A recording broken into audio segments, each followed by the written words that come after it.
Essayons de faire les choses différemment. Chaque fois qu'on a des choses qui ne marchent pas, essayons de voir ce que nous pouvons améliorer, les stratégies qu'on peut mettre en jeu. Lorsqu'un commercial vient te vendre un produit, parfois il utilise des stratégies. Il y a des gens qui, pour gagner un contrat, va te payer un voyage à Dubaï, va tout faire, va aller étudier ta famille, va tout savoir sur toi. C'est ça, très bien faire le travail de Dieu. Ne vous dites pas cette phrase d'excuse que nous avons tout le temps l'habitude de répéter. Moi, mon travail, c'est annoncer. Dieu, il s'occupera du reste. C'est vrai. Normalement, c'est vrai. Mais d'un autre côté, on se cache en fait derrière cette phrase pour se défiler.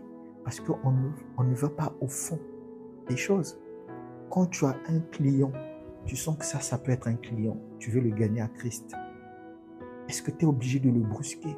Oh, toi, tu sais que Jésus t'aime. Des phrases toutes faites comme ça, même en drague. Il faut s'améliorer.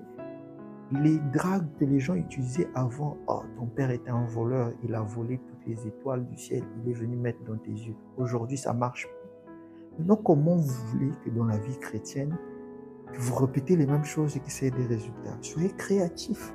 Dieu vous a donné un cerveau, pas pour que vous ne pensiez qu'à votre travail, bien que ça soit une bonne chose, mais il vous l'a surtout donné pour votre mission accomplie sur la terre, gagner des âmes.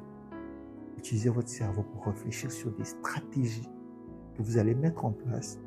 Comment vous présenter. Mettez du parfum. Tu viens évangéliser Solo Mapeka. Tu sens tellement. Ta bouche, quand tu commences à parler, on a peur de. Ça dit, ça pue tellement. Sunga. Dis, ah, d'accord. Que Dieu te bénisse. Quand tu lèves la main, au lieu que la bénédiction s'échappe, c'est vraiment qui s'échappe. Soyez propre, présentable. Quand je dis présentable, tout le monde n'a pas beaucoup d'argent, mais tout le monde doit évangéliser. Mais avec ce que vous avez entre les mains, utilisez ça comme un atout et faites-le à fond. Quand vous avez des moyens là, vous avez une belle voiture. Utilisez votre voiture là pour évangéliser. Pas pour commencer à faire défiler des filles dans votre voiture. Il y a tellement de manières que nous n'utilisons pas et nous condamnons plutôt les gens alors que ça ne change rien. Le fait que tu dises que les gens aiment la distraction, c'est connu de tous. La Bible a déjà dit. Toi-même là où tu es, tu aimes la distraction, tu partages des vidéos. Mais quand tu tombes sur Internet, une vidéo qui ne t'édifie pas, est-ce que tu la partages? Quand on te dit que tu n'es pas édifiant, tu te fâches. Il ne faut pas forcer. Quand tu n'es pas édifiant, retourne chez le Père. Dis, j'ai envie de faire quelque chose, je sens un point en moi, donne-moi des capacités, aide-moi Seigneur, lis des livres, documente-toi, deviens expert. Comme ça, quand tu vas présenter la chose, il y aura l'impact. Dieu, comme c'est lui-même qui t'a envoyé, il fera le reste. Mais ne donnez jamais des excuses de vidéos pourries sur Internet. Non, les gens vont continuer à aimer la distraction.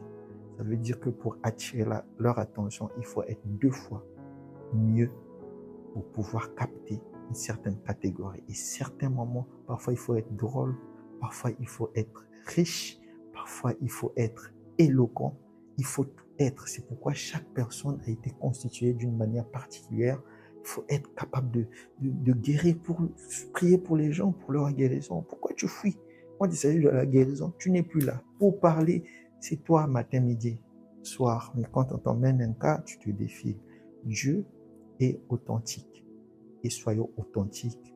En passant beaucoup de temps avec lui en prière, vous allez voir que tout le reste des choses, on va s'en sortir. Pas que dans l'évangélisation. Ici, j'ai pris un cas. Il y a d'autres cas.